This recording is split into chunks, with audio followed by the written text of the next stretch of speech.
Hi! Lunch out tayo today dahil birthday lunch treat to for Akira. Pero na-late kami ng dating dahil ang dami pa naming ginawa. Anyway, 2 minutes walk lang naman sa bahay kaya mabilis kaming makarating. Kapag nakakakita talaga ako ng mga perfume store or yung kiosk nila, hindi pwedeng hindi ko i-check and then nagtatanong din ako ng best seller nila.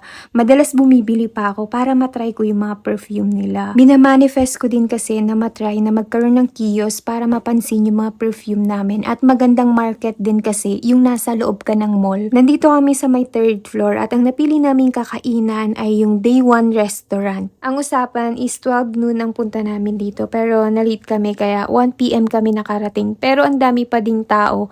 Buti na lang pagdating namin dyan is merong kakaalis lang na isang table kaya nakaupo pa kami. Pero after that, ang haba na naman ng pila. Habang nag-aantay tayo, mapapansin mo talaga kung gaano ka-busy tong resto na to. Like weekend, tapos peak hour ngayon, kaya expected naman talaga na madaming tao. Dito na lang kami sa may dulo na upo dahil wala na talagang available ng seat that time. Habang chine-check nga namin yung menu dito, mapapatingin ka sa mga crew. Ang busy nila, yung paalis pa lang yung isang customer, nililinis agad nila yung table kasi nga ang daming waiting. Tapos ramdam mo na pagod na sila. Yung nakasmiles pa rin sila, tapos ang polite pa rin sumagot kapag tinatanong mo sila. Ano ba yan? Ang dami kong na-observe, maka-order na nga. And yes, finally, look at this. Dumating na din yung order namin. We ordered sizzling pepper beef rice at baby back ribs at cheesecake naman for dessert.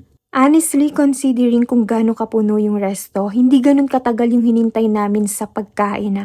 I think 10 to 15 minutes lang na expect mo na medyo matagal siya dumating at ang sarap ng pagkain nila. Habang kumakain ako dito, na-appreciate ko yung work ethic ng mga empleyado dito. Kasi isipin nyo 8 to 10 hours silang naka-duty, nakatayo, tumatakbo. Kasi at that time, ang dami talagang tao.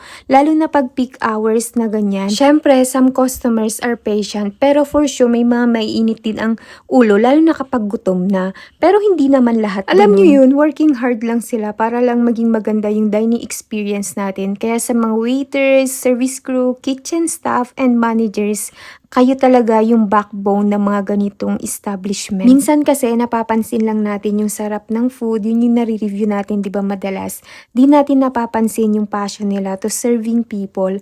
Oh, don't get me wrong ha, kasi kaya naman talaga tayo pumupunta sa isang resto because sa food. Wala lang, gusto ko lang sabihin yung thought ko. Basta hayaan nyo na, ang dami ko na namang na-observe kasi. Nakikita ko tong video na to, ang sarap ng mga dessert nila.